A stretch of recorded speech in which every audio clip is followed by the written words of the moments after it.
Alright, now welcome back to the channel. As I started to record, I forgot to do about 5 things. But, take 2, we're going to try it again. Seattle Seahawks won the Super Bowl, congrats, that's a nice little bro. It's the off season. It's 365, 24/7. We gotta move right along. Free agency's near, the draft is soon. We gotta keep going, so let's get right into some free agency predictions slash fits. It's not going to cover every single free agent. However, I am predicting one free agent from a different team, one offensive and one defensive, to go to a new team. It sounds complicated. I promise it's not. It's just two dudes coming from other teams going to each team. You'll get it. You'll get it. Stick with me. Let me cook a little bit. There are going to be players that within my predictions, I just don't have going anywhere. You can read the list: George Pickens, the Colts' major free agents, Aaron Rodgers, and Super Bowl MVP, Kenneth Walker. And other players like Travis Kelce, Lavonte David, who may retire. These guys I'm expecting to either re-sign, get franchise tagged, or retire. If you don't see them and you're like, where's George Pickens? Where's so-and-so? I think Josh Jobe is not in here because I'm just... That is me predicting they're going to re-sign.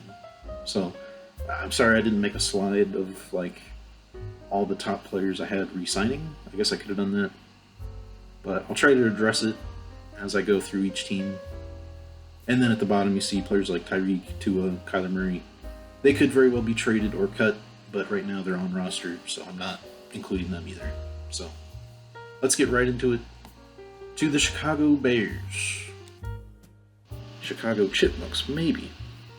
Shout out A Christmas Story. We're going to start with, what a banger of a player here. It's Spencer Burford. And you're like, Skillet, you're telling me Spencer Burford is the first free agent you want to cover? Yes. That is the depth I will cover in this free agency video. We're going to start off with Spencer Burford. Now you're looking at some of this info here for Spencer Burford, and you're like, what is going on? We got a question mark. We got one key stat. There's a PFF mention. There's Madden mentioned. What even is any of this? So, I could have given you my contract projection.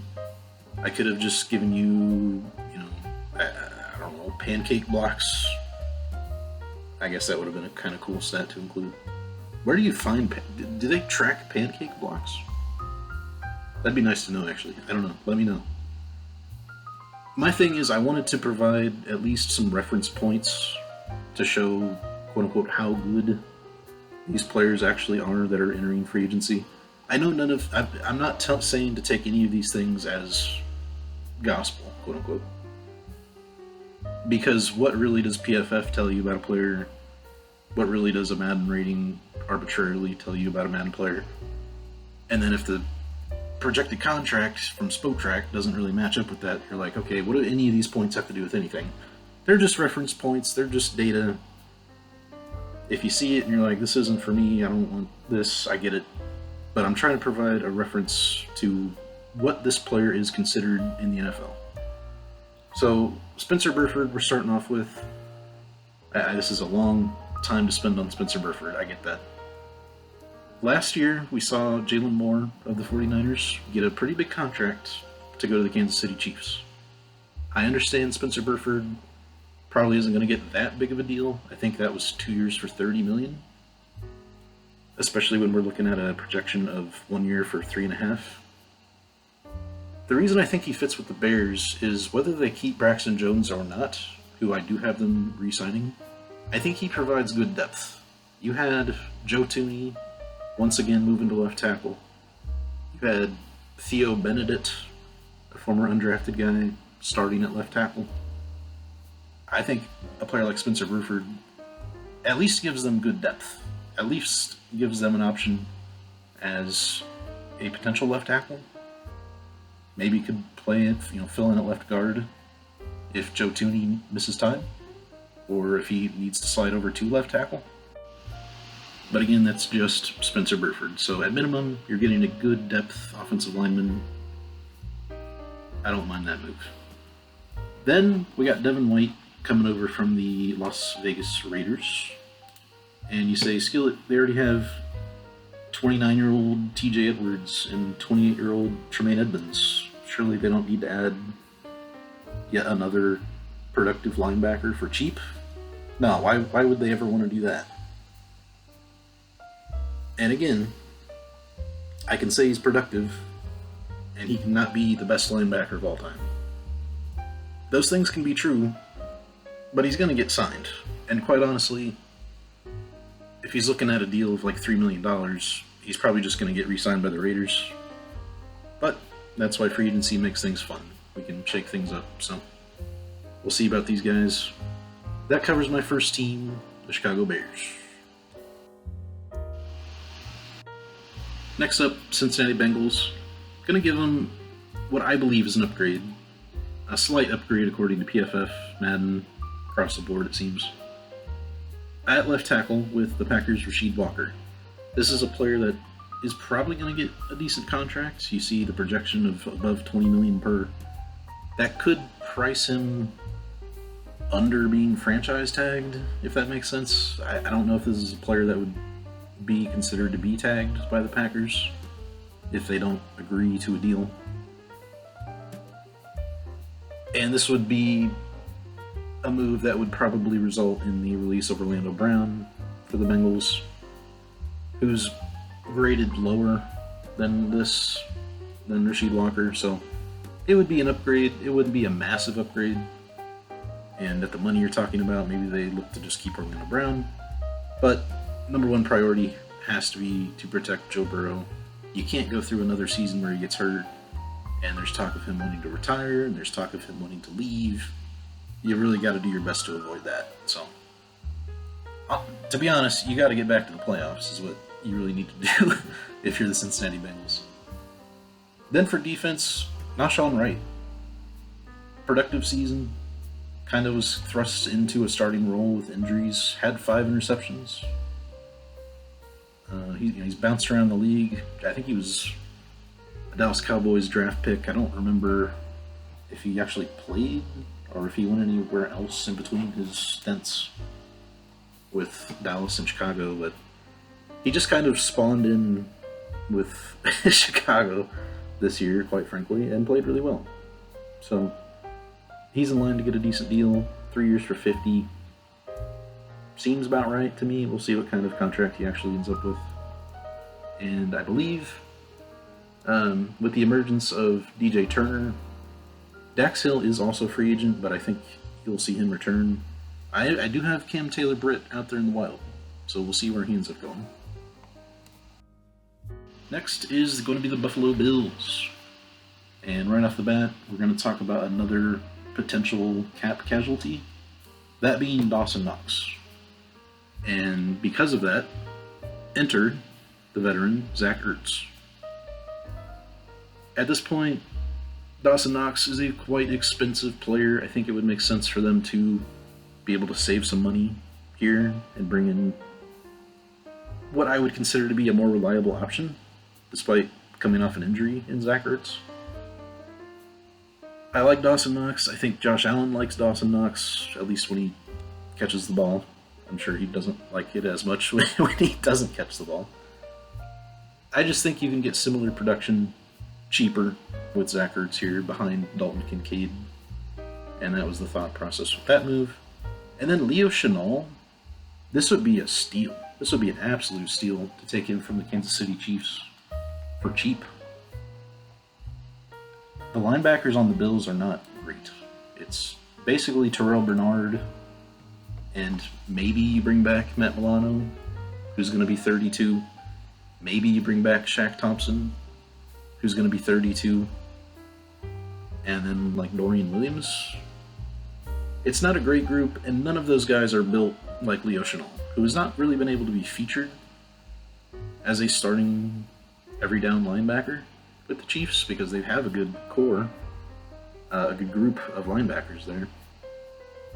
I think he'd enter as your top linebacker. whether they bring back Milano, Thompson, short of going out and getting, you know, Bobby Wagner, who continues to be good, or Demario Davis, who we'll see later, because I do have him projected to leave the Saints. I don't know who you could get who would be better than Leo Chenal at linebacker, and for 3 years, $14 million, yeah. I think if that's really his contract, if that's what he's looking for, I think if you're the Chiefs, you just say, yeah, we'll give you that. But we'll see. Again, it's free agency. Players just leave to try to find better fits, so we'll see how that goes for him. Next up, Denver Broncos. This now is the highest rated player so far in terms of Madden rating. It is going to be Breece Hall, coming over from the New York Jets. He's another player that could be tagged, I think, certainly. The Jets really don't have anybody worth... I don't... They have some decent young tackles, and they have some players here and there that's like, yeah, these are dudes. But I feel like you just can't really let Breece Hall walk for nothing. Maybe I'm alone. I don't think I'm alone. I think it would be a mistake to let him walk. So I could see him being tagged.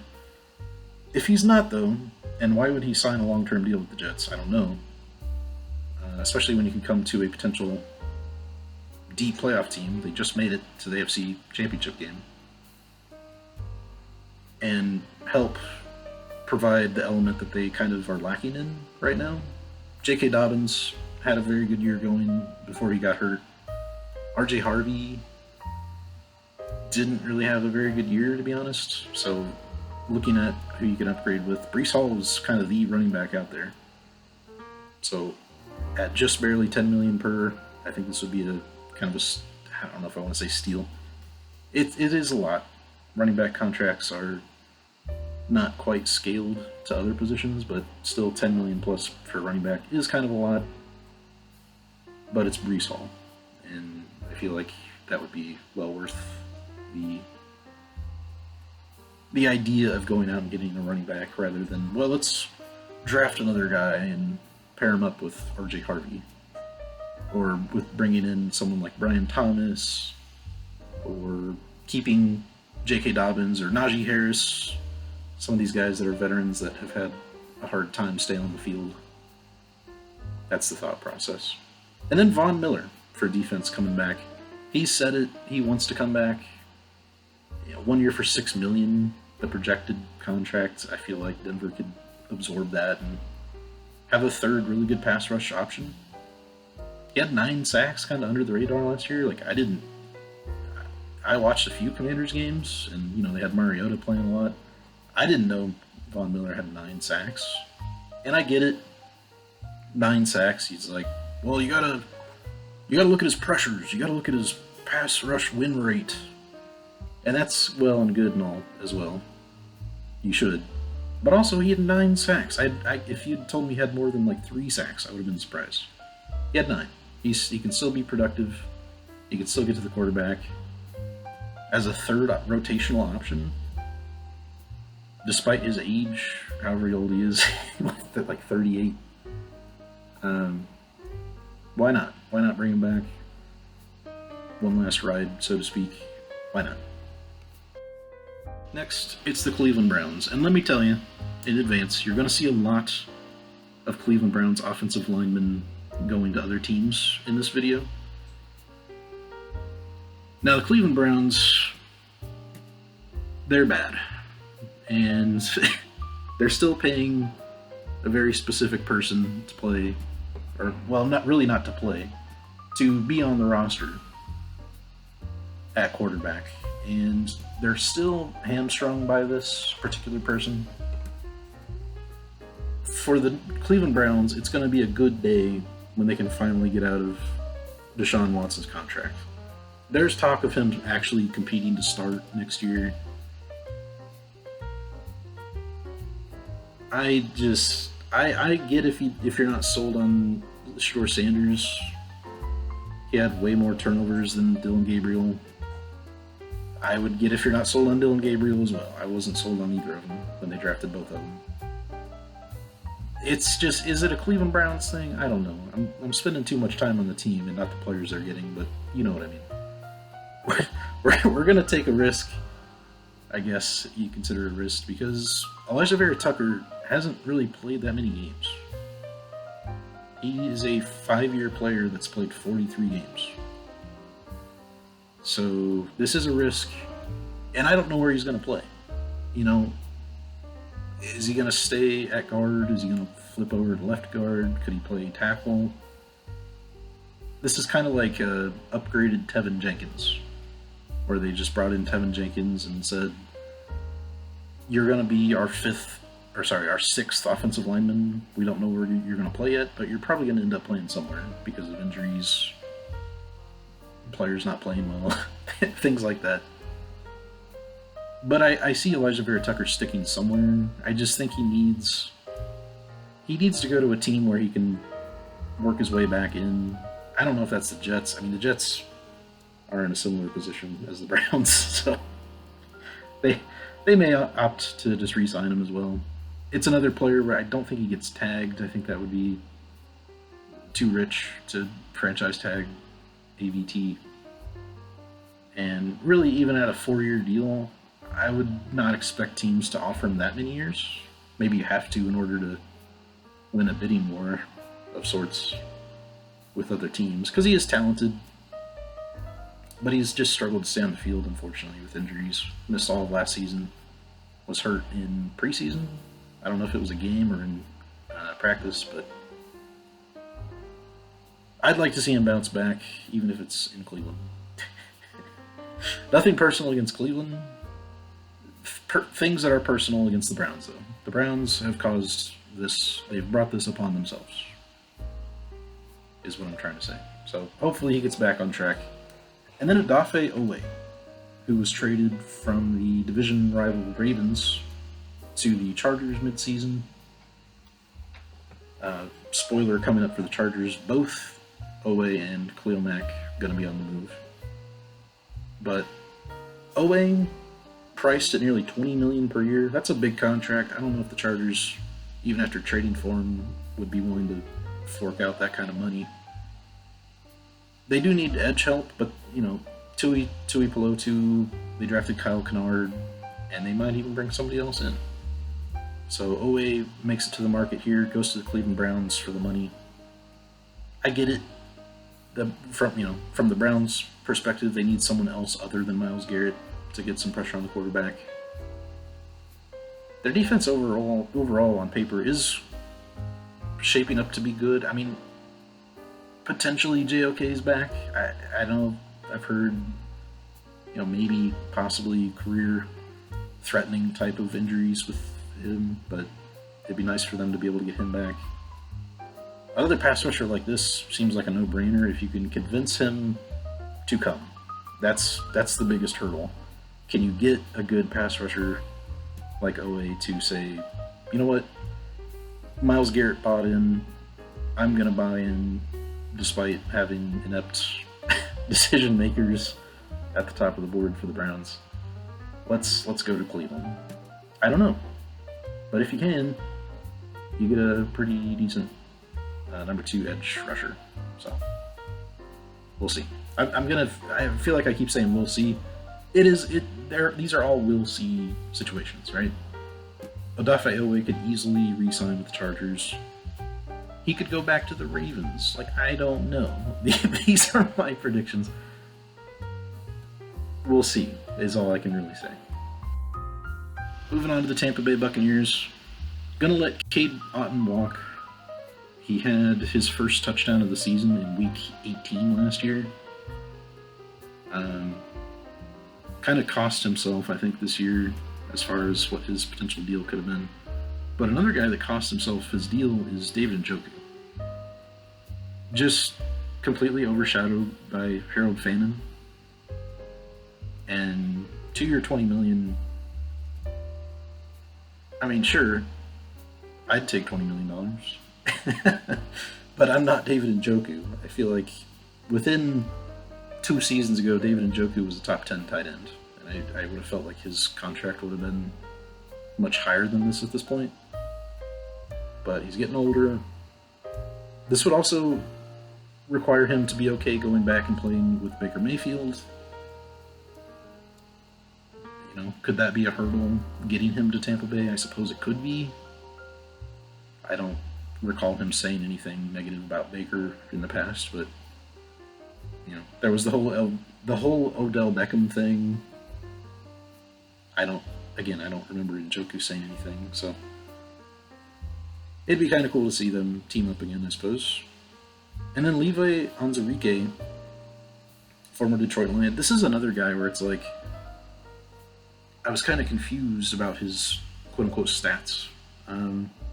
To me, when I think about the Lions, I'm like, yeah, I know Levi Onwuzurike, rotational D lineman for like the last 5 years. He's only played 42 games.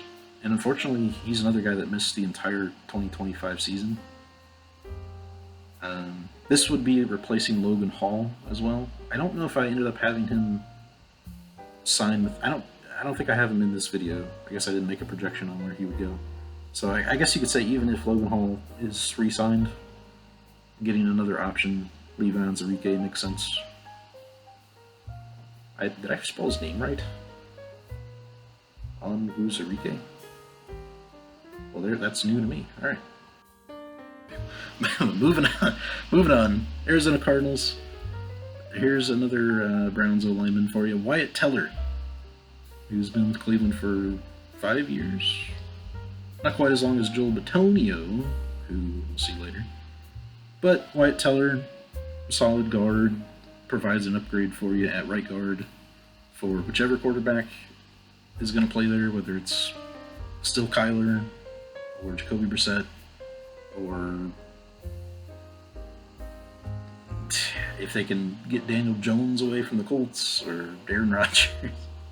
You imagine Aaron Rodgers saying, you know what, I'm going to go play for the Arizona Cardinals for a year. Because I can't imagine that. Malik Willis is an option. I'll tell you this as a spoiler as well. Malik Willis is the only quarterback that you will see in this video. I did mention Daniel Jones, I think, re-signs or is tagged with the Colts.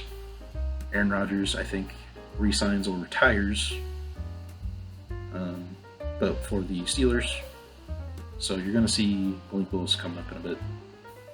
But for the Cardinals, they get Teller, and then replacing who? Replacing someone. Sorry, replacing Jalen Thompson. How could I forget my guy Jalen Thompson, man? They're going to go after Brian Cook. And it's a pretty hefty deal here, the projection. 4 years for almost $57 million. Seems high, admittedly, but you look at the PFF grade, he was 4th out of all safeties this past year with a 98 grade.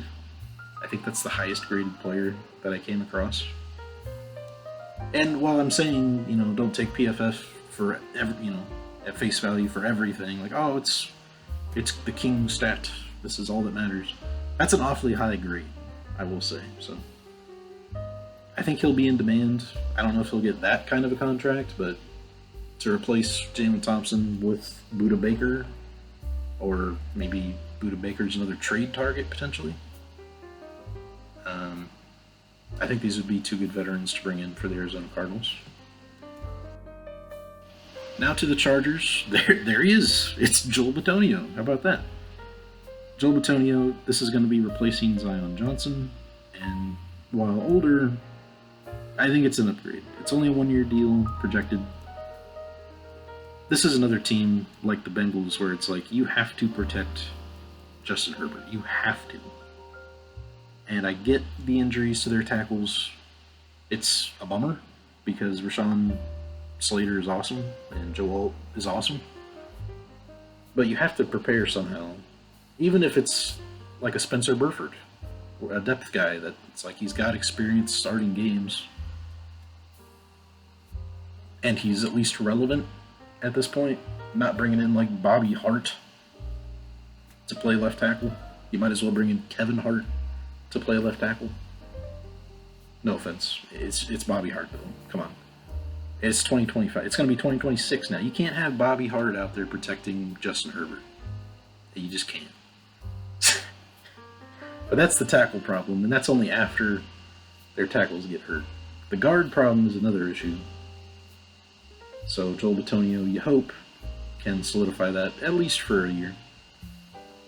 And then Kwity Paye of my Indianapolis Colts. It's a big projected contract for 4 sacks. And I get like, oh, Kwity Paye is a good run defender. He can defend the run. I suppose that is what you want, and that is important to defend the run.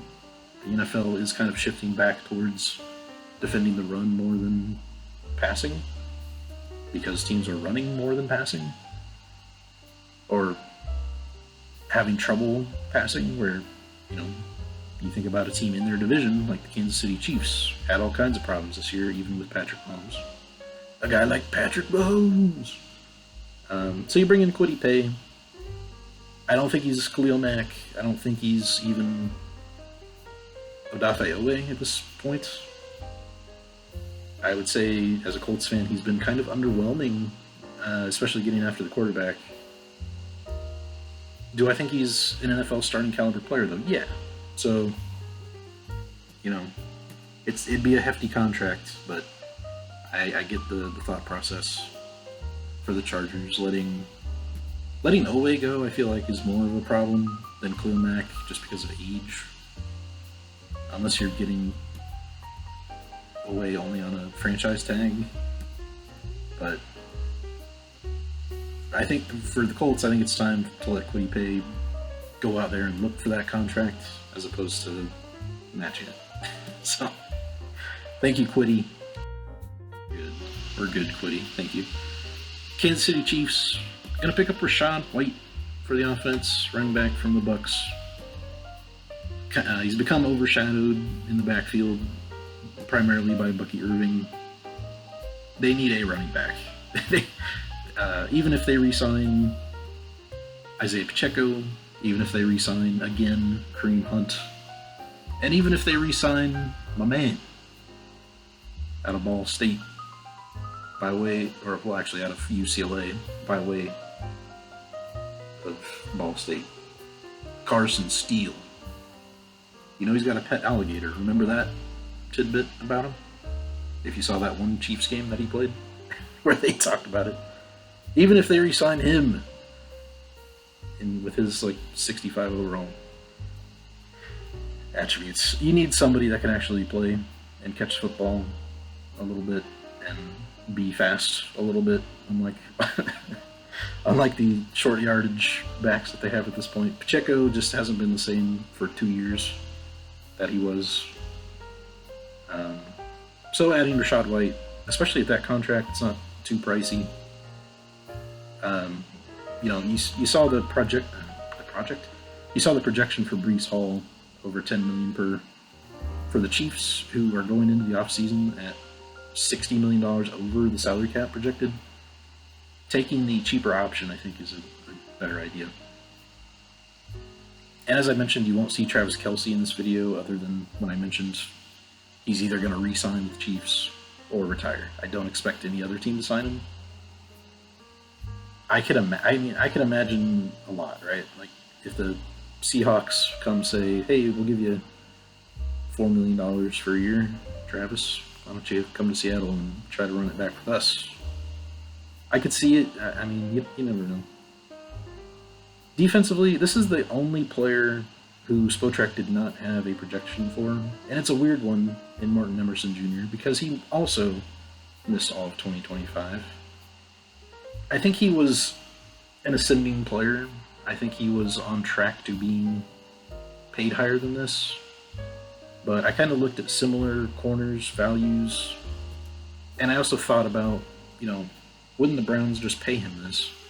So my projection for Martin Emerson is a 2-year deal for somewhere in the range of, dare I say, $6 to $7 million per year.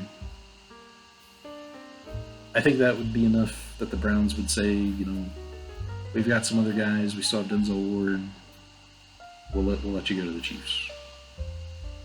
And which the Chiefs are going to need corners because we'll see Jalen Watson later. Now we're coming to my Colts, and you first see Khalil Mack, but we'll talk about Jermaine Illuminor first.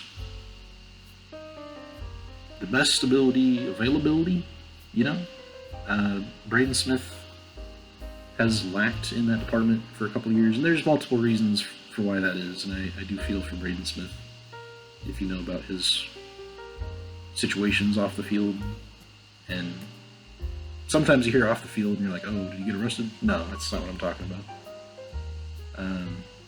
But we'll see him also later in the video because we are actually going to go with an older, I think he's a year older and projected to be cheaper option. Another guy that could just re-sign with the Giants, right? He could just re-sign with the team he's come from, is what I mean. For 2 years, $17 million, the Giants would probably say, we can match that, or we could even do that, but I think he'd be a good replacement at right tackle. I don't think I would do this, but if the Colts want to move Matt Goncalves out to right tackle, Illuminor could play right guard. I would probably just keep them at their current positions, but that could happen. And if you let Braden Smith walk, you do need to replace him. I don't think Jalen Travis is the guy. I don't think Blake Freeland, coming back off a year being injured, is the guy at right tackle. So I like the idea of Illuminor coming in to solidify that position for 2 years. That sounds decent. And then Khalil Mack. I've always liked Khalil Mack. He's had 3 teams where he's had great careers with. Of course, the Raiders. John Gruden got there and said, what we need to do is trade Khalil Mack immediately. Let's do that. This is my first or second move. I think his first move was wasn't it he cut everyone's favorite punter? Of course, I can't think of his name off the top of my head. And then you think about John Gruden and some leaked emails that happened, and you wonder, is this why this man was cut? Dude's first 2 moves, he got rid of probably the 2 favorite players of most Raiders fans. But anyway, that's a long time ago. Then he went to the Chicago Bears, of course, and was very productive still. And then to the Los Angeles Chargers. So he's still been producing only 5.5 sacks. This is a situation where looking at other tracked stats is key, because you don't want to just say, oh, well, he only had 1.5 sacks more than Kwity Paye. How much better is he really? He's still much better than Kwity Paye, in my opinion. We're looking at a 1-year projected deal worth over $18 million. It's kind of insane for the age. But I mean, he's still productive. He's still good. And the Colts have not had a true number 1 edge rusher since, I don't know, Dwight Freeney. The Freeney and Mathis combination. You're hoping Latu can become that, but you hoped Kwity Paye could become that. And you thought maybe there was a chance Dayo Denbo would become that. I'm shaking my head. He did not become that. He got paid as well last offseason with the Bears. He got a nice chunk of change, like about the same amount per year as Khalil Mack would be getting for 1 year. I would rather go out and get the proven guys if I'm the Colts this offseason, especially because you're running it back, you're keeping Chris Ballard. I'm projecting them to franchise tag or re-sign both Daniel Jones and Alec Pierce. You're still going to have Jonathan Taylor, you still got Quentin Nelson. The one odd man out could be Michael Pittman. There's been some talk of him being traded. I don't really get that, and I would keep him around as well, but there is a one Colts free agent you'll see later that pops up on another team. It's going to be Nick Cross. And I'll give you another spoiler. The projected value of his contract, I would very much like the Colts to just sign him if that's really his projection. If that's really what his contract would look like. So we'll see if Nick Cross makes it out of Indianapolis as well. He's only like 24 as well still. He's very young. He was drafted at 20, so... Anyway, I'm talking a lot about the Colts. Check out my upcoming Colts season breakdown video, which I still have not done. I've been wanting to do this video since the Super Bowl ended, and I'm always planning on doing mock draft videos. I just haven't gotten to the Colts one, but I will eventually. Next, the Washington Commanders. We've seen Zach Ertz is headed to Buffalo, so we're going to bring in Isaiah Likely from the Ravens. The Ravens did re-sign Mark Andrews already. It kind of opens the door for Likely to look elsewhere and try to be a starting tight end somewhere else. And the Commanders, their really only in-house option with Ertz leaving would be Ben Sinnott,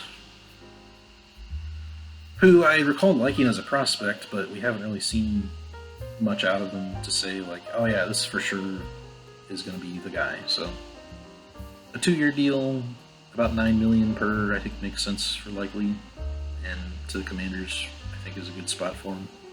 Trey Hendrickson is the big one, though. This is, I think, the second highest rated player behind Demario Davis in all of my predictions here, according to Matt. He only had 4 sacks last year. He was hurt. They did shut him down. He's 2 seasons removed from having back-to-back 17.5 sack seasons. So, assuming he's still got the juice, right?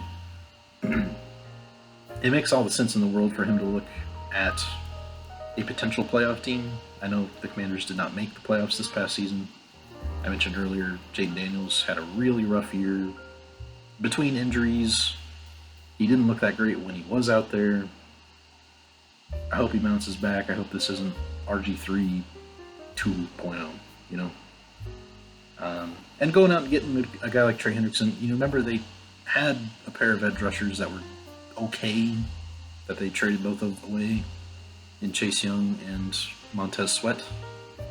They haven't really done a good enough job replacing them. They brought in decent veterans. They had Von Miller, who we talked about had 9 sacks. It's like, whoa, he had 9 sacks.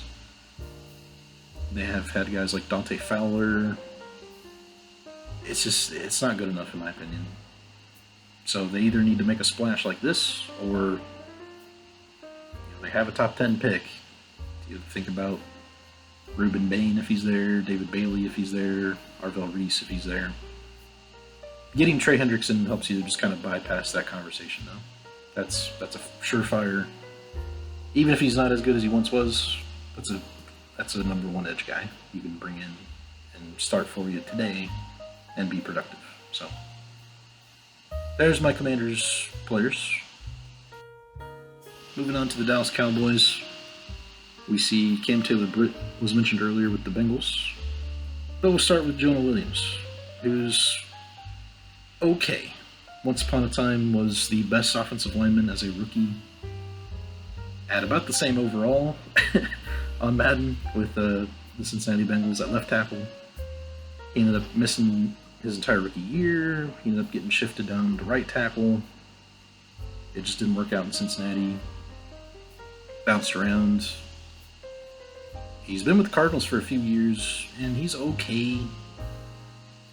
Is he an upgrade over Terrence Steele? That's debatable, I suppose. I think Terrence Steele's a possible cap casualty this offseason.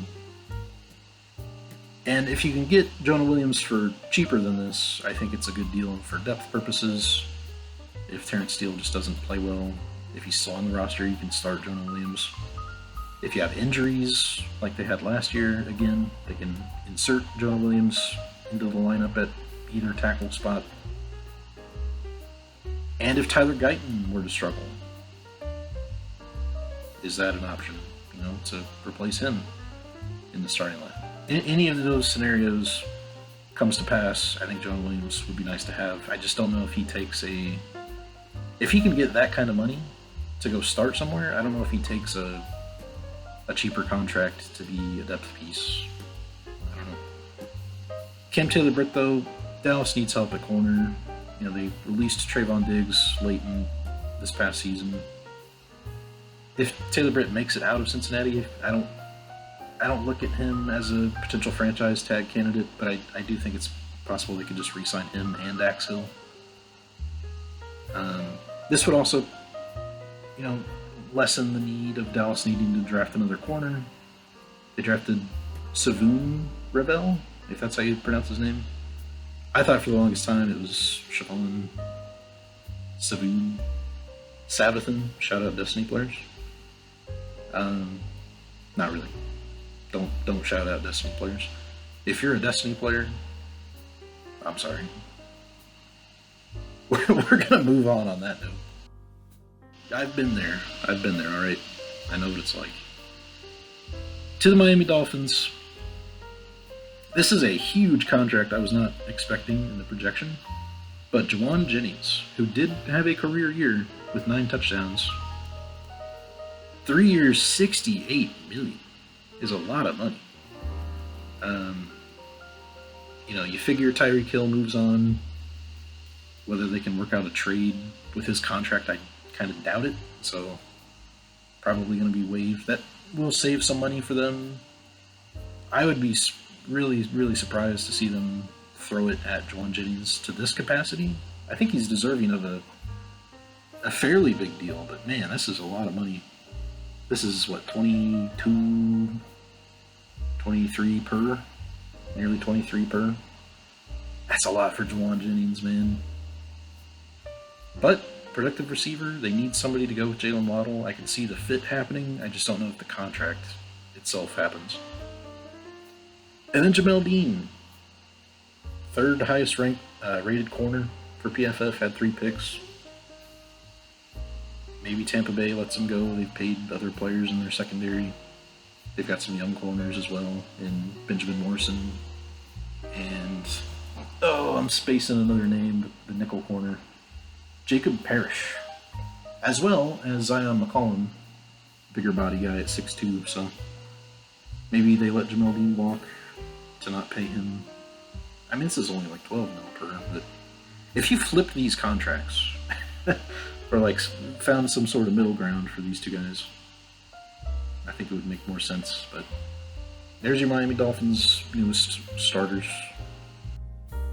To the Philadelphia Eagles, my guy Jalen Thompson.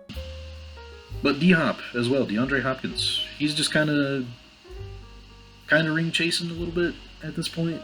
I mean, I get it. He's at the point in his career where he's not a number 1 option.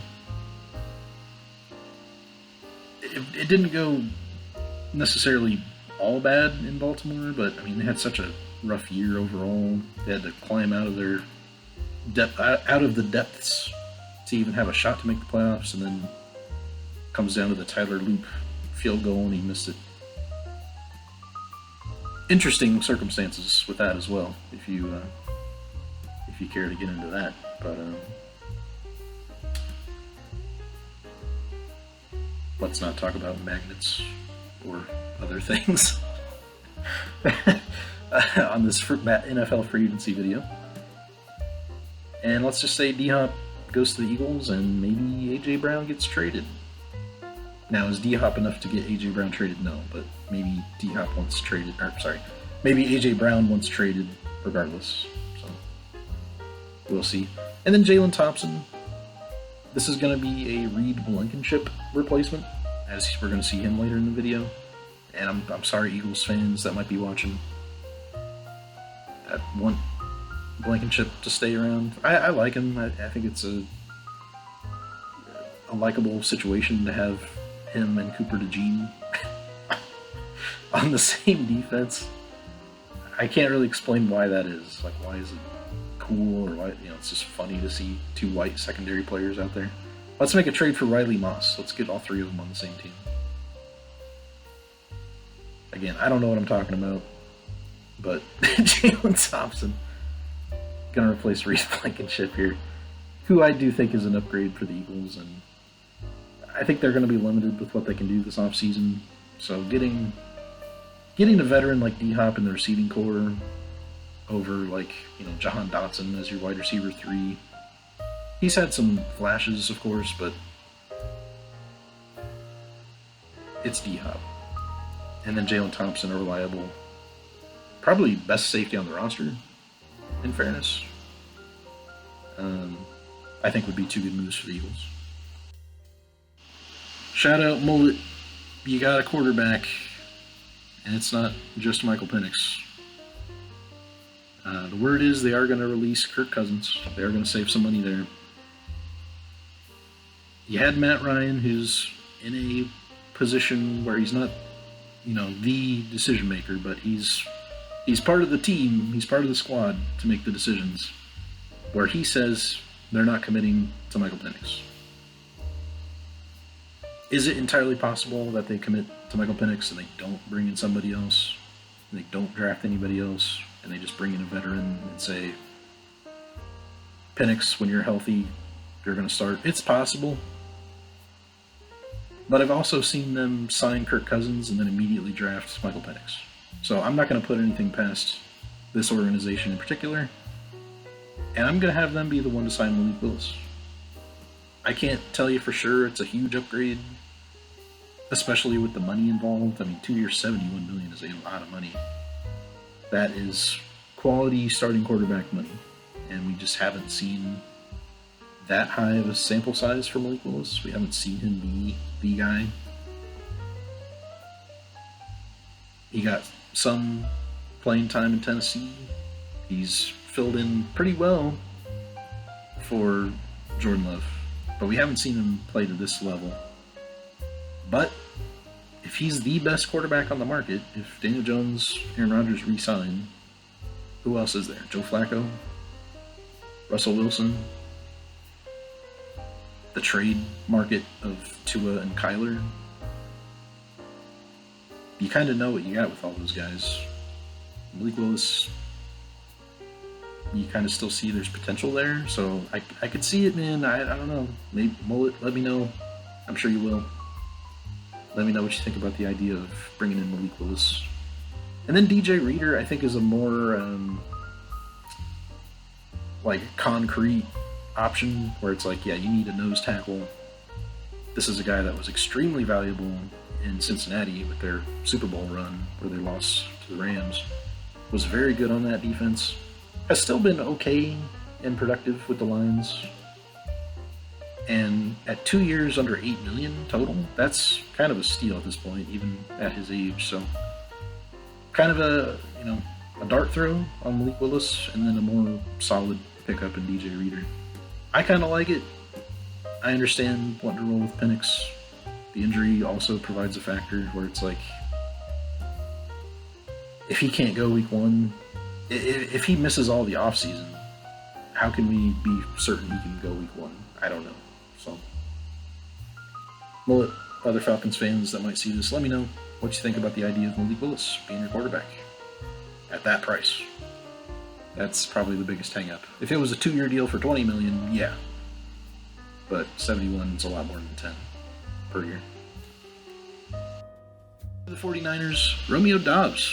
He's going to check in at a projected contract much lower per year than Jauan Jennings, which I was surprised at. I thought if both receivers hit the market and left their teams, Doubs would be in more demand. But as of right now, looking at the projections, Doubs, a lower deal for, and going to the Niners, they are wide receiver needy. So they could pay Jauan Jennings. Even if they do, they could also sign Romeo Doubs, because you've got Brandon Ayuk, who's just been doing nothing. He's quite frankly just been doing nothing. I saw, I think, a TikTok he posted of him driving by the stadium. He's just not there. He's just not a 49er anymore. So he's probably going to end up getting cut. I can't imagine anyone trades for him on the contract he's on, but we'll see. As far as Doubs goes, to bring him in to try to build up a receiver room for Brock Purdy with aging George Kittle, with former first-round pick going into year 3, I believe, Ricky Pearsall. Speaking of Ricky Pearsall, this is going to be another tangent. There's been 3 active, that I can think of, maybe more, San Francisco 49ers that have been shot. Has that ever been a thing? Now, granted, Brian Robinson is an impending free agent, and that happened to him when he was with the Commanders as a rookie. Has there ever been, again, this is a weird tangent, has there ever been an NFL roster that had 3 active players who had been shot? That just doesn't seem like it's real, like a real stat, but it is. Being Robinson, Parasol, and Keon White now. And I read it was non-life threatening, that he was shot in the ankle, had surgery. It's just kind of a crazy situation. So, anyway, tangent over. Romeo Doubs, potential to be a good receiver in the NFL, not just a depth guy that gets involved here and there. I think would be a good choice for the 49ers to bring him in. And then David Onyemata, still ranking 8th out of 134 defensive linemen by PFF is kind of crazy to think about. And no, that's not offense intended toward David Onyemata. You just think about the age. He's over 30. It just doesn't seem like he's ever been talked about like a guy who's that good. And even with the man rating at 79. I feel like both of these guys are underrated in terms of rating and projected contracts, but the 49ers did a good job in the draft, in my opinion. Michael Williams with injuries didn't really do much for you, but you got CJ West and you got Alfred Collins, two defensive linemen. Collins, of course, more of a nose tackle guy. But I think Onyemata gives you like your number one D tackle, and that's something they were kind of missing, despite those two guys playing well as rookies, and on track to be better players. But a veteran like Onyemata makes sense to me. Now we come to the one fit that I've heard where it's like, yeah, that is kind of obviously going to happen if he doesn't get franchise tagged. It's going to be Tyler Linderbaum following his head coach from the Ravens to the Giants. It makes sense. If you're the Giants, are you going to try to run it back with John Michael Schmitz at center, or when you can get Tyler Linderbaum, as I struggle to speak English? It makes sense. And the contract really doesn't make sense. I think if he's making less than $20 million per, if I'm the Ravens, I'm just franchise tagging him. I think this could be more like 4 years for $100 million, not $71 million. But young center, he's going to be one of the highest paid free agents, in my opinion, per year. We'll see what the contract ends up being, but I think he still makes sense for the Giants from a contract standpoint, even if it raises up to that level. Because again, you have a quarterback where it's like you need to protect this guy because there's going to be occasions where Jackson Dart does not protect himself, and you can't have him taking unnecessary hits along with taking sacks where the offensive line is just Swiss cheese. Other than Andrew Thomas and guys are just teeing off. I say that, and Jermaine Illuminor is as well as decent, but Giants' offensive line as a whole has not been particularly good for several years. And then another position group that hasn't been particularly good for years is safety. So we're going to add Cam Curl. Now, another obvious fit this offseason, going back to the draft for the first time in a while, seems to be people projecting Caleb Downs at 5 to the Giants. You say, well, John Harbaugh, you see what he had. He sees what he had with Kyle Hamilton. It makes sense to take an elite safety prospect, plug him in, just like you're plugging in your old center and Tyler Linderbaum. That makes sense entirely. But am I gonna approach free agency thinking that I can 100% guarantee myself I'm gonna get Caleb Downs at 5? What if he goes 4? And I didn't spend any money on a safety, and you have to run it back with, no offense, but Tyler Nubin, who I would say is limited, we'll say, to be nice. Cam Curl gives you a better option, and at $10 million per year isn't breaking the bank at the safety position, so that's all I want. I don't want to rag on Tyler Nubin, so I'm just going to move on. Coming to the Jacksonville Jaguars, we got a Super Bowl champion, but we'll address the offense first. Ed Ingram, who was traded from the Minnesota Vikings to the Houston Texans in the offseason last year. stayed healthy. He was solid. He's a solid starting caliber guard. I think he would be an upgrade at right guard for the Jags, who could steal a division opponent's offensive lineman. It's not the craziest move in the world here. He's a better player than Spencer Burford. And again, I'm not ragging on anybody, but the amount of time I spent on Spencer Burford, I feel like I could give more to Ed Ingram here. But he's a solid guard option. And I think that's, I keep saying it, but another team, and all teams need to protect the quarterback. But how do you best go about that? A solid guard for Trevor Lawrence doesn't move the needle a ton. But if you can upgrade on the offensive line, you do it. So I think it's a solid move. And then Kobe Bryant. He's going to make it out of Seattle, where they have a couple of safeties, especially in Nick Emiluri, the rookie, who is quite good.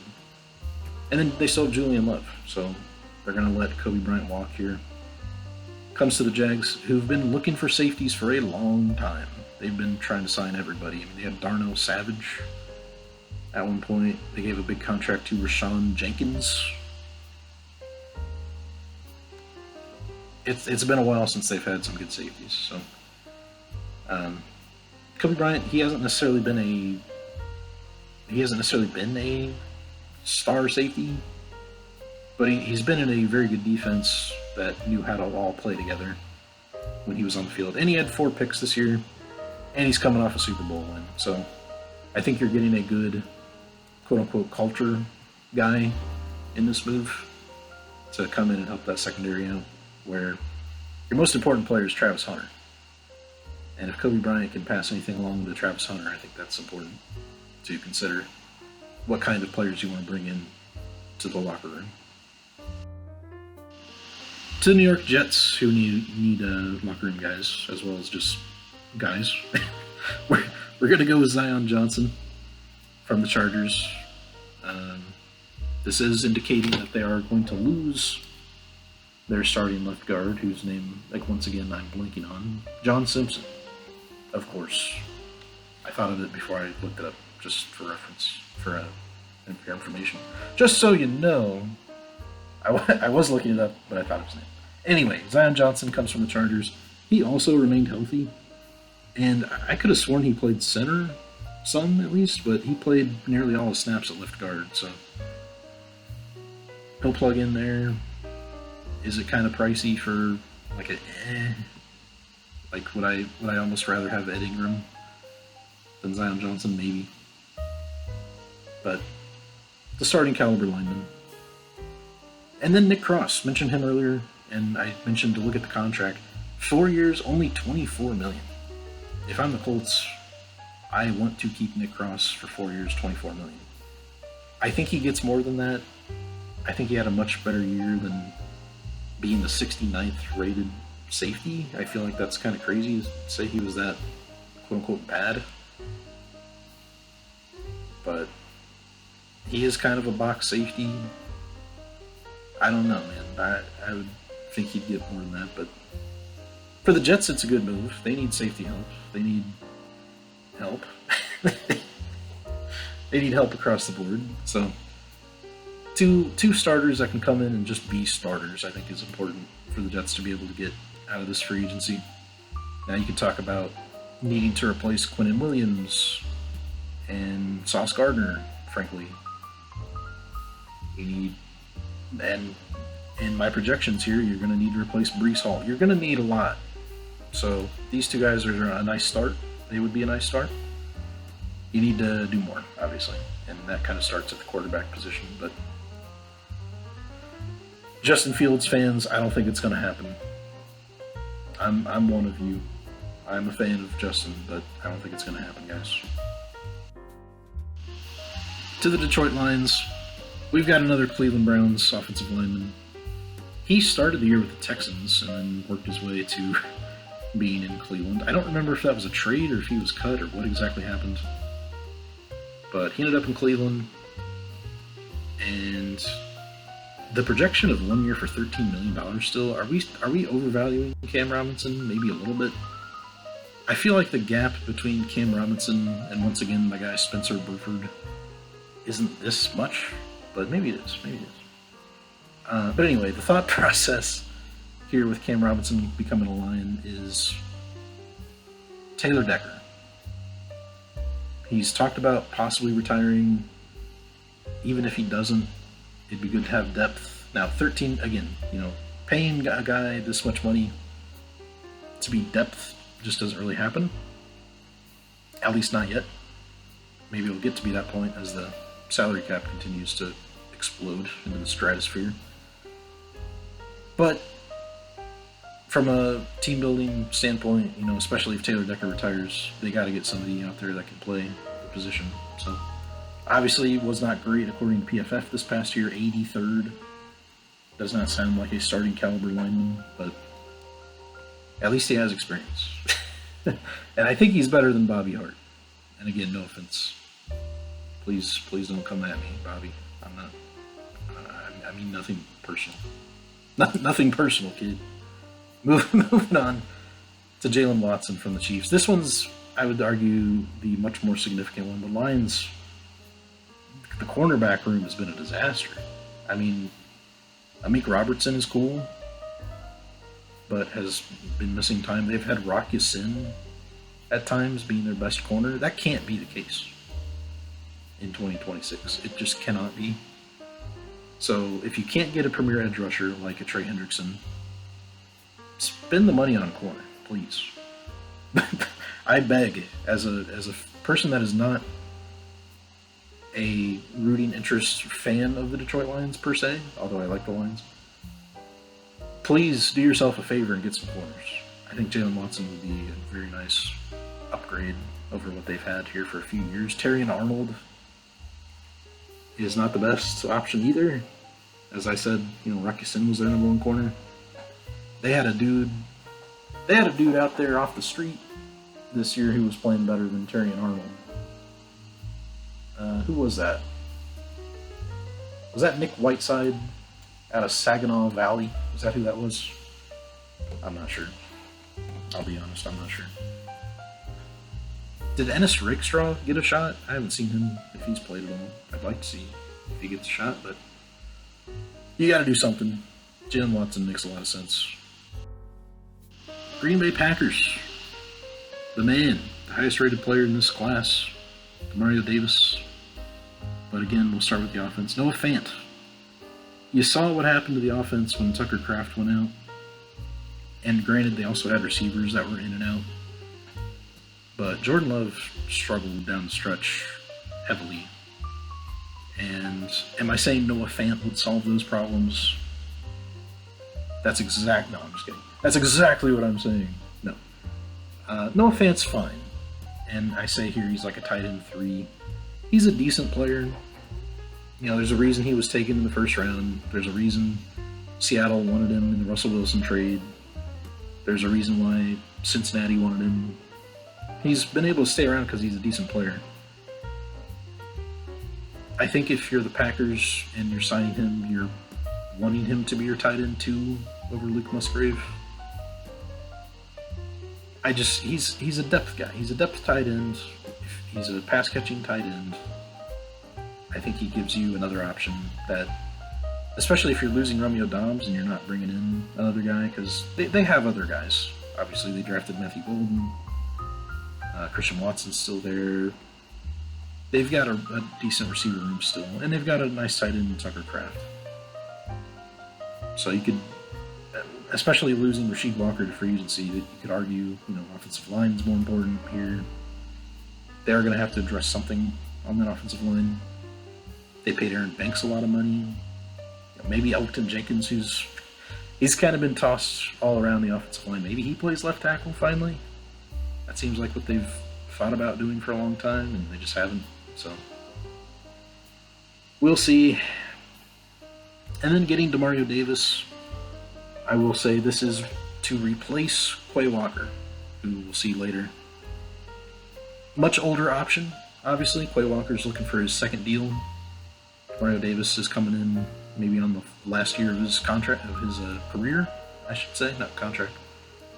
A 1-year deal for $10 million. If I don't think Quay Walker's a guy that you would franchise tag, and I think he's a guy that could very well look to get paid, and maybe not care so much as the team success as much as a good fit. If he can go somewhere for more money and still have a good fit and be a number one linebacker on a team. I don't know the man personally. I'm just saying I think these are things that he could potentially value higher than being like, you know what, yeah, I'll stick around with the Packers because they drafted me. It seems like the type of move he could make. Now, for Demario Davis, leaving the Saints, who have not been all that competitive in his tenure there, definitely makes sense to look for a team that, again, I mentioned it with the Commanders. They didn't make the playoffs this past season. Did they? No, did they lose a playoff game in the first round? I'm forgetting now. I'm already forgetting. They didn't make a run, we'll say. They did not make a deep playoff run. But they have the pieces. They have a quarterback in play where they're going to be in contention to make the playoffs every year. For a 1-year shot, are there better teams Demario Davis could pick? Probably. And then you think about, I almost said Khalil Mack. You think about Micah Parsons, who got hurt at the end of the season, and the Packers defense took a fall off, regressed. And you think about how good they could be next season with him healthy again. Demario Davis, this makes sense a lot, especially if they lose Quay Walker. So, Packers fans, you got a huge addition. It's Noah Fant. How about that? Carolina Panthers. Maybe one of the more forgotten or least talked about free agents that I feel like is going to get a bag. Wan'Dale Robinson, coming from the Giants. Again, the Giants, this is another Giant that they could just re-sign. They may not choose to do so because of the contracts, even though they've got a rookie quarterback. Not a rookie, but a rookie contract quarterback going into only his second season. So what I mean by that to say is they're going to not be paying the quarterback $50 million plus for a while. And that's, if Jackson Dart pans out and requires that kind of a contract down the line. So could they pay Wan'Dale Robinson? Sure. For the Panthers, to bring in a guy who had 1,000 yards, they don't really have a receiver like this. He's, Wan'Dale Robinson, he's more than a gadget guy, so that's not what I mean to call him, but a deep threat, a slot guy, a speed, sure. You think about Ted McMillan, Xavier Leggett, and Jalen Coker, who I believe is restricted, should be back. It makes sense to inject the offense with Wan'Dale Robinson. They don't really have a great solidified tight end option either, so bringing in another receiver makes sense to me. Alohi Gilman at safety, another team that's been looking for safeties. They got Trayvon Merrick, which is nice, in last free agency. Or was that 2 years ago already? Time is an illusion. We'll save that for another video too. But Alohi Gilman was the other player traded between the Ravens and Chargers in the Odafe Oweh trade. And I'm having both players find new teams. Again, they could both be re-signed by their teams that traded for them. But and this is a small deal for Alohi Gilman. 2 years, $8 million. I kind of would have expected more for him, but that's a projection, so we'll see. New England Patriots. Again, I would say this is a step up from Noah Fant because he's younger. I think the potential is there where he could still be a starting caliber tight end. But it's Chig Okonkwo. And you still have Hunter Henry there. He's fine. Even good, you could say. But a couple of years ago, if you recall, they did sign Jonnu Smith. And it was like, a faster, more of a receiving threat tight end to pair up with a bigger body guy. This would be the thought process there, getting Chig to pair with Hunter Henry as your two tight ends. Now, They certainly need offensive line help, whether Will Campbell is at left tackle or if he slides into guard. Jared Wilson could then slide back to center. I feel like those two guys are playing out of position, especially watching them get bodied by the Seahawks in the Super Bowl. It was bad, and even by Denver as well. It was bad. So that's another area to look at the Patriots signing. But another tight end I think helps, and then Draymond Jones. Yeah, I mentioned Keon White earlier as like a hybrid edge slash D-line guy. And we're considering Draymond Jones as an edge player now, which I'm still trying to get used to because he's like 285 pounds. To me, he's like a 3-4 defensive end in my head. But it doesn't really matter what I consider him. What matters is, can he get after the quarterback? And can he defend the run? And he's been okay at both. He had 7 sacks. It's not a huge contract projected. And the Patriots need to keep improving that defense. They kept saying all year, these are unwanted guys, and they've come here and they're fitting in and playing together real well. And that's all code for they're having a good season, but they need to upgrade. Is Draymond Jones a huge upgrade over what they had? Maybe not, but I think he'd fit in well with the defense trying to improve. So we're throwing him to the Patriots in my mind. Makes sense. To the Vegas Raiders, mentioned Braden Smith earlier from the Colts. Gonna protect the future of the franchise in Fernando Mendoza. I think he's a bit overrated, according to Madden at this point, to be quite honest. And the projected contract being more than Jermaine Illuminor, I do have a little bit of a question about, because I feel like Illuminor at this point might be worth more than Braden Smith. It's been a rough couple years. There's been, as a Colts fan who's watched every Colts game, there's been some pretty awful reps. We'll say that much. But is he better than DeMar Glaze? I would sure hope so. So let's send him to the Raiders and hope he can. I like Braden Smith. I hope he rebounds, whether it's staying with the Colts or not. I think a change of scenery is probably time. The Colts let go of Ryan Kelly and Will Fries last offseason, let both of them go into free agency, and they both wound up going to Minnesota. I think it's time for Braden Smith to move on probably as well. Played about 760 snaps. I could have just said played 765 snaps. So it's not like he missed the entire season, but he missed a lot of time 2 years ago, as I mentioned, and again, it's not like I begrudge him of going through mental health type related things. But I said it earlier for someone else, the best ability is availability. You kind of need him out there, and you kind of need him to play well if you're talking about a starting right tackle. So I hope he can, and I hope he does rebound.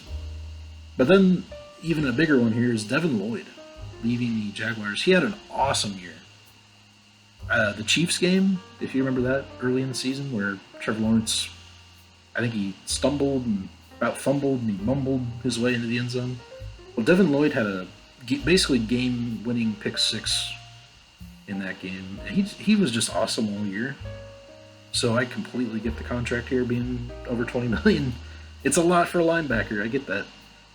But this feels like a dude that could be in conversation as like, he ranked third for PFF. It feels like for a long time there's been Fred Warner and then a drop-off. It feels like Devin Lloyd could be the number 2 guy behind Fred Taylor. And of course, Fred Warner. Speaking of Jaguars, Fred Taylor. Shout out, bro. Used to put up 200 yards on the Colts about every time. Flashbacks. Not good ones as a Colts fan. But anyway, Fred Warner, linebacker 1, feel like Devin Lloyd's up there, and I get the contract. And we talked about Devin White going to the Bears, needing to replace him. Of course, they had Robert Spillane in there a couple years ago. They let him go. Who else have they really had at linebacker? Like Divine Diablo? Now with the Falcons. They could use a true stud in the middle of the defense, especially if they end up trading Max Crosby. That's a big move to monitor. I saw one report that the Lions are interested. I mean, basically everyone should be interested, right? There's the Eagles. That would just be sad.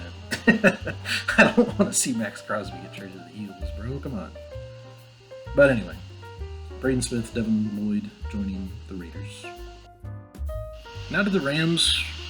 This one may at first seem a bit surprising, I guess. It's another tight end going to the Rams and Cade Otton. You think about their tight end room. They have Terrence Ferguson, who showed some flashes. They have Colby Parkinson, who they got from the Seahawks this past offseason on a decent contract, who showed some flashes. And then there's Tyler Higbee, who's a free agent.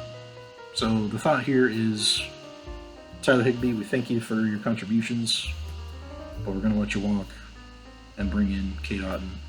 It is a decent-sized contract. The Rams may not want to pay $8 million per year for another tight end, so I get that if they don't. I still like Cade Otton. I think he can be a contributing tight end. With the guys they have, I think it makes sense to have a good rotation for Matt Stafford, who likes throwing to the tight ends. Obviously, he's got Puka and should still have Devontae Adams to work with, but having a strong group of tight ends makes sense. I like Higbee still, and we'll see him later. Spoiler. I keep saying spoiler. It's like, ooh, stay on the edge of your seat, guys. We're going to see Tyler Higbee in a moment. If you're a big Tyler Higbee guy, you might be excited. You know, I don't know. And then we mentioned Reed Blankenship, who 92nd ranked out of 98 safeties is not particularly good. At least you could say, I guess he was productive at 83 tackles. And, we're giving Reed Blankenship more money per year than Nick Cross for the Jets. I don't know about that one, Spotrac. I don't know, man. But this is basically to replace Cameron Curl to keep their three-man safety rotation. You know, I don't dislike Reed Blankenship. I think he's a rotational safety, which is what this would be for him, to be their third safety. So these are basically two depth pickups, but two guys that I think will contribute to the team. Next is the Baltimore Ravens. Now, if you lose Tyler Linderbaum, you're already thinking about having to potentially replace one, if not two guards. So if you bring in another center, if you draft a center, Austin Corbett could play guard for you. He played both center and guard last year. He was graded as a guard because he played the most combined snaps at guard between left and right. But he actually played the most snaps at one position at center last year. So all that to say, he played a lot of center, he played a lot of guard last year. He could play either. And it is a small contract at $1.5 million for a year. That is a small contract. I think that's, other than, once again, Spencer Burford, I think $1.5 million is the smallest contract in the video. And I think Austin Corbett is still a starting caliber offensive lineman. So, not a bad pickup if that, projection holds true. I think he'll get more money than that, obviously, but we'll see. Again, we'll see. Then we have another Seahawk, another Super Bowl winning player coming off winning it all, headed to the Ravens. It's Boye Mafe. Boye, for some reason, I thought he was one of the guys that had 2 sacks in the Super Bowl, but I looked and it said he didn't have any sacks in the playoffs. Maybe I'm wrong on that. Can I get a fact check? But again, you win the Super Bowl, that's great, that's awesome. can you pay everybody to run it back? I don't know if Boye Mafe would be a little too expensive to pay when they've got some other guys. You know, DeMarcus Lawrence was a pretty big find, albeit a veteran from the Cowboys. He still played quite well. So maybe they don't want to pay Boye Mafe over $12 million per, and that would be where the Ravens come in, who desperately need some edge help, especially after trading away Odafe Oweh. Now we come to the Saints. Here's a guy we talked about earlier. It's John Simpson. Played 1,000 snaps last year. This is another pretty small contract at only $6 million for a year. I would expect him to get more than that, but we'll see. And I feel like the Saints haven't really had a guy you felt comfortable with at left guard in a long time. Did you ever feel comfortable with Andres Pete? To be quite honest, I don't know if that's something that was really a strength of their roster at left guard, at being Andres Pete for many years. And they've had some guys bouncing in and out, like Dylan Radunes, I think, played some left guard for them. Get an actual starter, guys. John Simpson's at least an actual starter. And then to replace Demario Davis, Devin Bush. Another guy that had a great year. He kind of reshaped his image, so to speak, as a player, where it's like, yeah, the guy's still good, and maybe even better than ever. So, a 3-year deal for $27 million to replace Demario Davis, it makes sense. It's a little less money, and he's younger. He's been productive. So, for the Saints, you're relying on Tyler Shuck. You're relying on Chris Olave, who I don't know if you can rely on, but there's some pieces in place, and then there's some obvious holes, in my opinion, like guard and linebacker, especially if Davis leaves. So getting these two guys in there helps. Long term, I would be thinking about John Simpson on a 2, 3, even 4-year deal. That we'll see. there's my favorite phrase again. We'll see. Now we get to the champion Seahawks, and look, Tyler Higbee fans, here he is. It's Tyler Higbee. Wow. And again, this is a depth move for the tight end position. Seattle has A.J. Barner, who's decent. They drafted Elijah Arroyo, who got hurt. And then it was basically just A.J. Barner at the tight end spot. So, bringing in longtime division opponent player in Tyler Higbee. You already have Cooper Kupp. He did not play enough snaps to even grade out for PFF, so I think he's a good option to put in the room to help A.J. Barner as well. So, and then to replace Kobe Bryant at safety, we're going to get Geno Stone from the Bengals. Now, granted, we're talking about the Seahawks being a team where it's like, well, you're going to be able to pay all these guys. And here we are spending $8 million on a third safety, basically. That may not be the best usage of funds, but there's a possibility all these guys that are leaving just don't, they're not willing to take the contracts the Seahawks offer them. It's not just, well, we're getting low on cap, so we may not want to pay a guy. I'm sure they want to pay all their guys, right? You just might not be able to. So even if they have to go and pay a guy like Geno Stone more than, or comparable money to what Kobe Bryant gets, I wouldn't just write it off and say, oh, why would they do that? You might have to. You might be in a position where you have to go out and pay a veteran similar money just to get somebody else back in the room to replace the guy that left, trying to find more money. I hope that makes sense. I hope my spiel makes sense to you guys. I don't know. Pittsburgh Steelers. I'm expecting Aaron Rodgers, like I said, back or to retire. He needs another weapon. You got DK, who's fairly reliable as a player. He's an interesting player. He kind of always has been. And the most recent thing was nearly costing his team a chance to go to the playoffs by getting himself suspended. And I know there seems to be further information out there for that circumstance other than just, you can't touch a fan. I get could potentially be more to that. You just can't touch a fan, though. So, anyway, you bring in Debo from the Commanders. He had a productive year again this past season. He's still a good player. Now, at $16 million per, maybe it's a bargain. Maybe that's a bargain contract at this point. You got receivers making, over $30 million per year now, the top ones. So, for half that, you get Debo Samuel, who can still put up 6 total touchdowns. It's not bad. And like I said, they need somebody else. You can't just keep recycling old Aaron Rodgers teammates. Like, they'll probably sign Allen Lazard now this offseason and call it a day. But I'd prefer them to go out and pay for somebody like Debo. And then for the defense, to bolster the secondary even a little more, how about Greg Newsome? Another former division player, former Cleveland Brown, was traded, basically just swapped with the Jaguars for Tyson Campbell.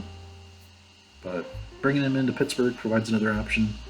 Jalen Ramsey is a safety. He just kind of hasn't been a boundary corner in a long time, even though I think he could still do that. But you need other boundary safety corners, I should say. Somebody other than Joey Porter, who's good, and you're probably going to want to give him a nice contract when that time comes, which I think is next year.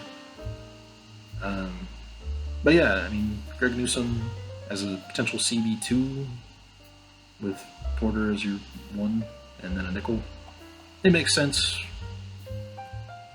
Another, like solid guy, like if he's your 3rd best corner on the team, that's pretty good.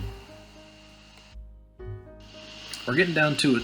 Just a couple teams left, and maybe even lower on the list of names you'd want to see than Spencer Burford is former Super Bowl winning left tackle Joseph Noteboom. Now, he did win a Super Bowl with the Rams. He did play, I believe, in that game. Wasn't Andrew Whitworth hurt? And he played in that game? He's been a backup now. He played a little bit this past year for the Ravens. Once again, it's cheap. It is a cheap contract. The Houston Texans have not had a very good offensive line now for some time. And they drafted Arasante Ursary and just expect him to be a good left tackle as a rookie. I don't know if I'm expecting him to be the starter in year 2, even. So, you could say, like, oh, it's Joseph Noteboom, it's just depth. Even on a low contract like this is a guy that could potentially start all season at left tackle for them. As crazy as that might sound, you need to protect CJ Stroud. You might just end up with Joseph Noteboom at left tackle. And the interesting thing on him, he had a PFF grade, but he did not have a ranking. So I'm not exactly sure where he ranked. I didn't try to compare similar players and see exactly where he ranked, but he played enough to get a grade, but didn't play enough to be ranked. I don't know what that means. Maybe it's a sign to not sign him. But I don't know. I still see him as a guy, he's got experience.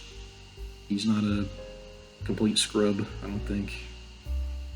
And I could see him winding up starting at left tackle for the Texans.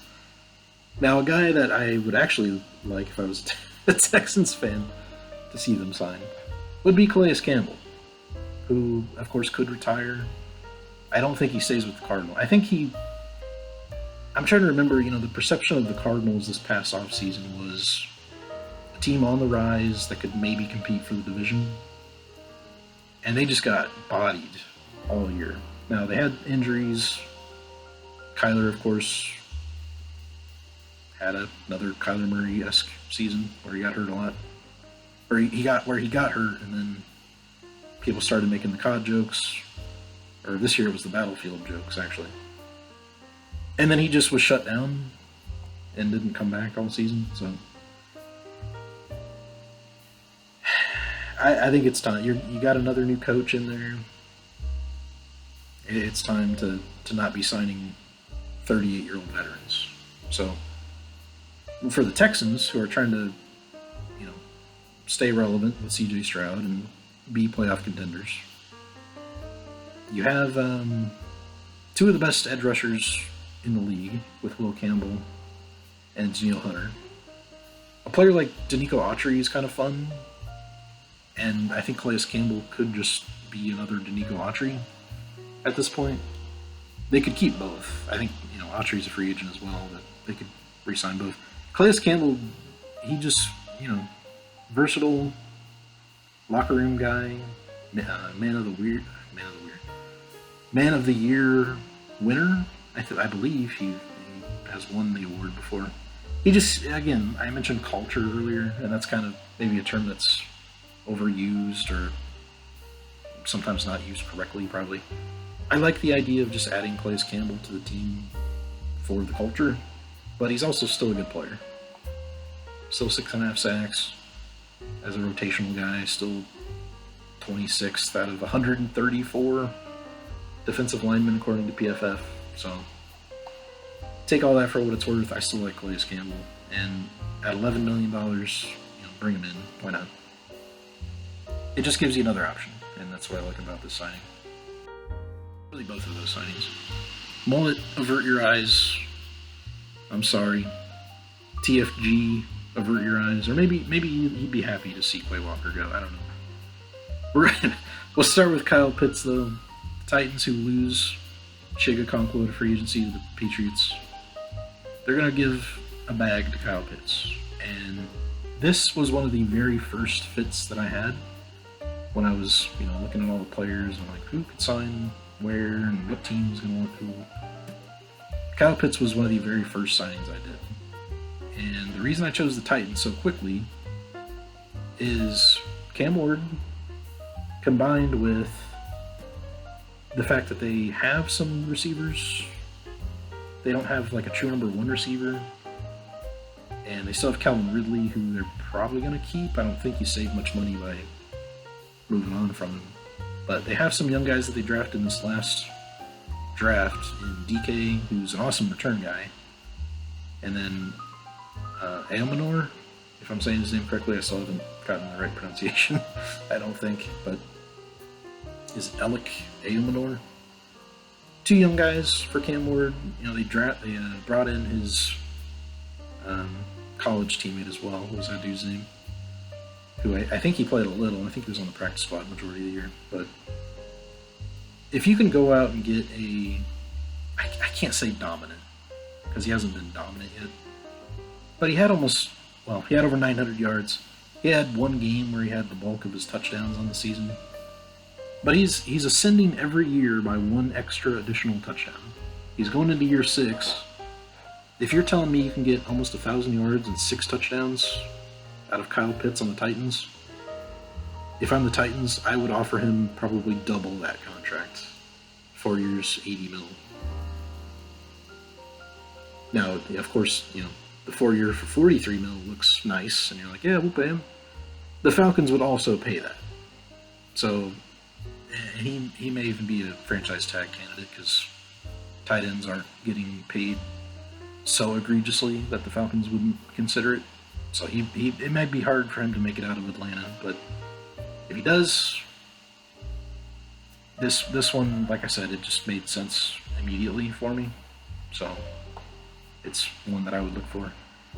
And then the pairing of the head coach and the player makes sense on Quay Walker. If he makes it out of Green Bay without a contract extension, it still seems a little low. With the contract, 3 years for $25 million seems a little low. But I wouldn't be against the Titans going out and signing a linebacker. There's been some, mock drafts having them draft Arvell Reese, of course. And they could benefit from Arvell Reese even if they sign someone like Quay Walker. But more of an edge prospect. More of like you're hoping he becomes an edge player in the NFL with Arvell Reese. With Quay Walker, he's a linebacker. So you kind of know what you're getting. And, they have Cody Barton. They have James Williams comes to mind. I'm sure I'm forgetting someone. Am I forgetting someone? Oh, I'm forgetting Cedric Gray, my bad. So they do have a young player there. Again, with the NFL focusing more on running the ball than passing at this point, it makes sense to me to have 3 strong linebackers. Not strong, meaning just like, oh, they can bench 1,000 pounds. That's not what I meant. I just meant, good. 3 good, strong, viable starting options at linebacker is what I'm trying to say. So for the Titans, shout out Foff. FOF, friend to freak. Or, fight or flight. But anyway, we'll move on. Pay no attention to the man behind the curtain. Anyway, final team. We've come to the end. It's only been an hour and a half. It's going to be about a dang 2-hour-long video. But, 2 interesting players here. We'll start with Ethan Pocic, who I have listed at center with a question mark. So, I mentioned Ryan Kelly. There is concern he doesn't play again and may retire. If that happens, it makes a lot of sense to bring in Ethan Pocic as your new starting center. The reason I put a question mark on him is, quite frankly, I'm not sure I'm sold on their other offensive linemen at this point. And could Ethan Pocic play guard if need be? And again, I'm a Colts fan, so I don't take pleasure in saying this because I like these guys. But Ryan Kelly with injury concerns, concussion history, and then Will Fries at right guard. I'm just not the biggest fan of all time going forward with those 2 guys. Now, Ethan Pocic at over $10 million per is expensive. So, would I want to sign him to that big of a contract? I would only do that if I knew Ryan Kelly was going, right? I wouldn't offer him this if I thought he was just going to be depth. But if you can get him cheaper for that to, compete, or if Kelly does retire, obviously, he's an option coming from the Browns.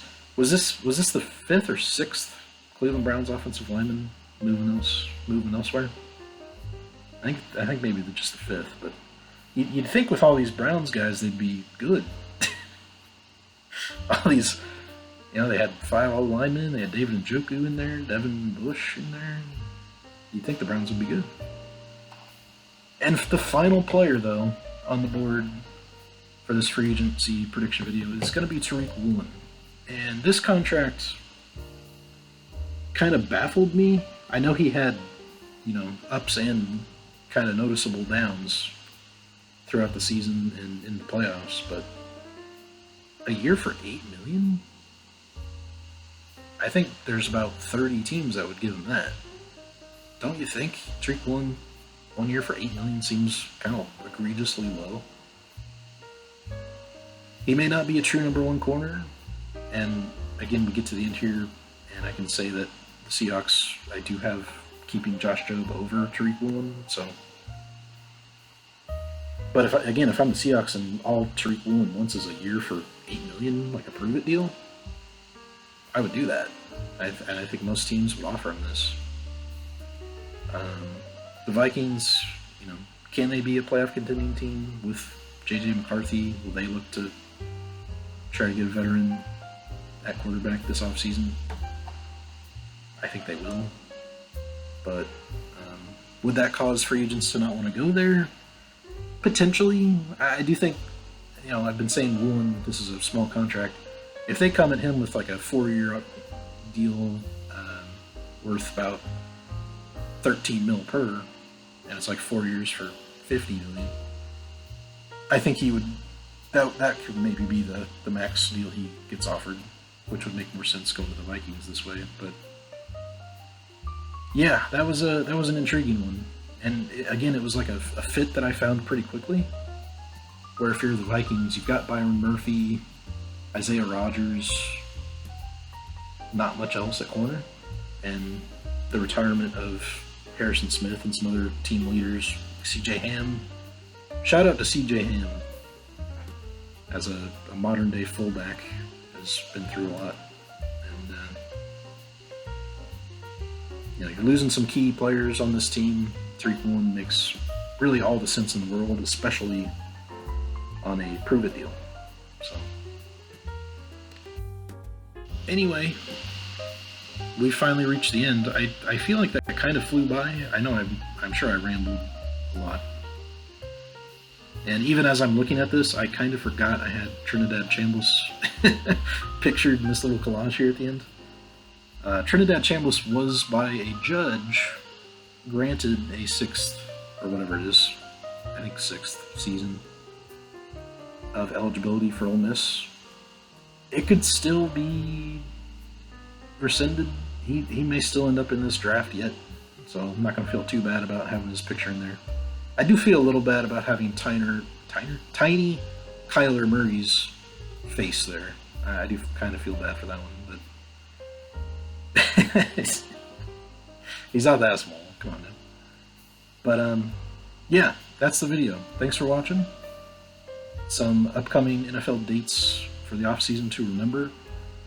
The first day to use the franchise tag is coming very soon. It is now, as I record this, Valentine's Day. So happy Valentine's Day to everybody watching. And get ready, because franchise tag day is coming next. Way more important than old silly Valentine's Day. Come on now, guys. But even more important than that, the Combine is vastly approaching quickly. Officially starts on the 23rd. I think the drills will start on I believe the 27th, because I think the first 4 days are like interviews and whatnot. They don't get to this drills until day 5, and then they got 4 days of drills. So the last day to use the franchise tag, March 3rd. Free agents can start talking to teams on the March 9th, and then signings and trades and cuts and post June 1st designated cuts can start being made on March 11th. And then the draft. It's not too far away either, April 23rd. It's on the horizon, so keep that in mind as well. And that's about it. So again, I like to end off with upcoming videos, ideas, and some things I'm looking forward to. So I mentioned it earlier, but I still want to make my Colts video, kind of breaking down their season and reminiscing about the good times that once were, when we were the number 1 seed in the AFC at 7-1, and then 8-2, and then we were 8-7 all of a sudden, and then we finished 8-9. So, and we had Phillip Rivers play. I mean, just the wildest and wackiest season you can imagine, just to finish 8-9 again. So thanks for that one, Chris Ballard and company. Rest in peace to Jim. But yeah, that is significant that happens. The passing of the owner is kind of a significant deal. So just a bummer of a way to end the season with 7 straight losses to go from the 1 seed to the 8th to be the first team out. So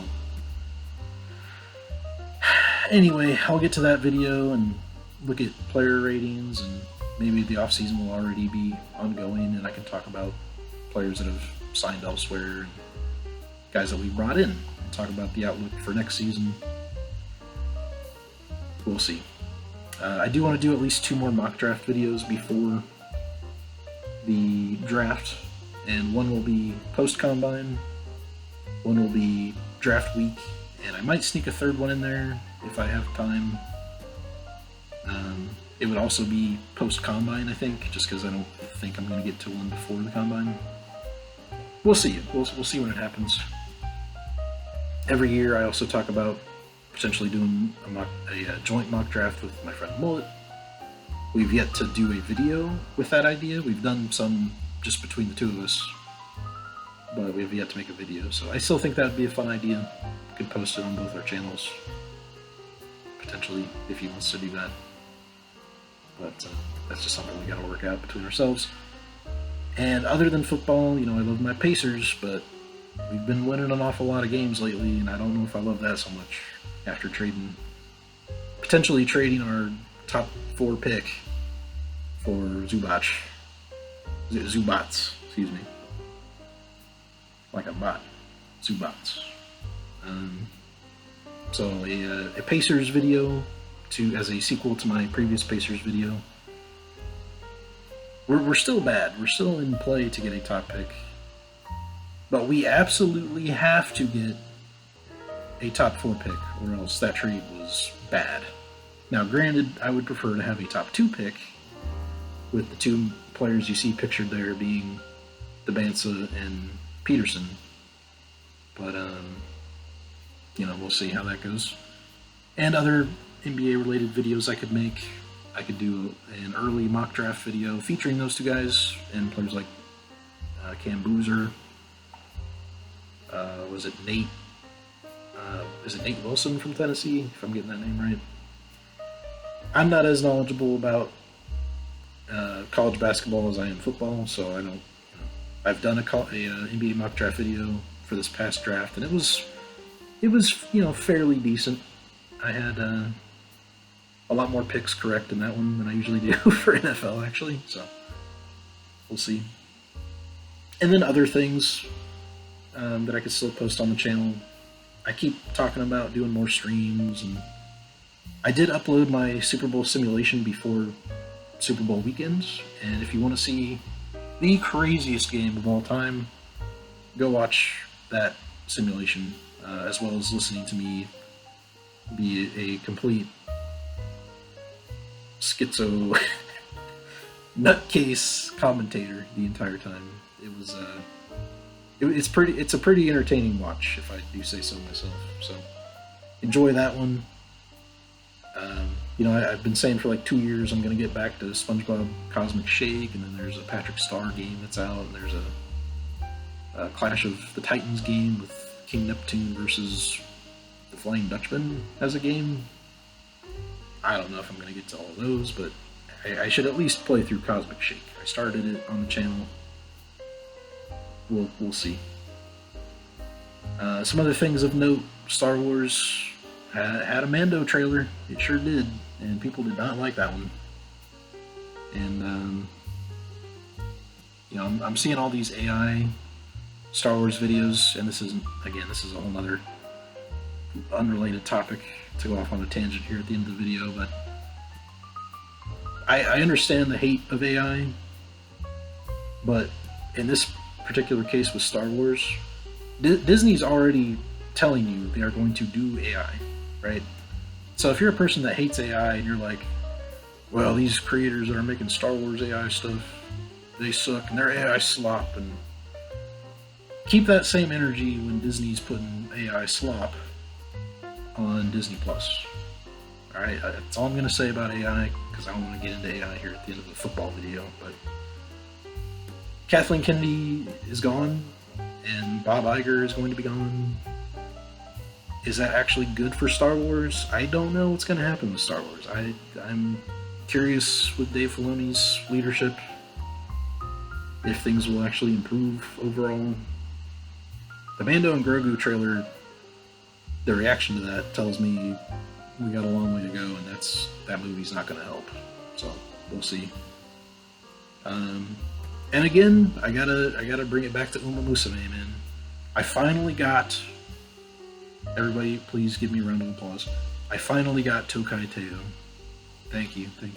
Yes, my goat, but my actual goat, Kitasan Black, is coming very soon in March, which I'm very excited. If you know Uma Musume, you know gacha games.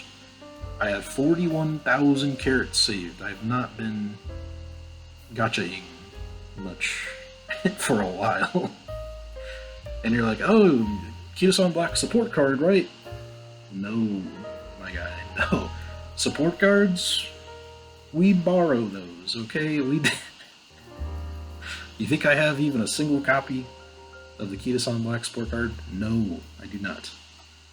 But I will be getting her as a trainee, and I will be doing my very best to help her along her path to becoming a at least S rank Uma Musume. I have been building S ranks.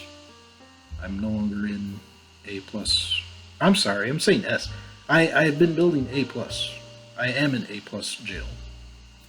I don't know why I've been saying S. I do not have a single S yet. And you're like, my guy, pull for support cards, please. I know. I need to at some time, but I have to get Kitasan Black. You don't understand. If I don't, it's all over. Getting Kitasan Black in Uma Musume is my end game for this game. All right. Then I can pull for support cards. Then I can chill and just spin my carrots willy-nilly. All right. I can't not get Kitasan Black. All right. Anyway, this video actually is approaching 2 hours long, so if you've watched to this point, thank you so much. If you have anything to add, if you liked the players that I gave your team, and you want to say, hey, yeah, this is a good idea, or if you're like, Skillet, I can't believe you'd give me Spencer Burford. As a Chicago Bears fan, I have more pride in my team than considering Spencer Burford a valuable addition to my franchise. Please delete your video kindly and never make content again. If that's your thought, hit me with it. I can take it. I prefer more like constructive criticism, but it is the internet. I can take it. So maybe you say I don't know about this one. We can talk about it. All right, we can talk. So thanks for watching.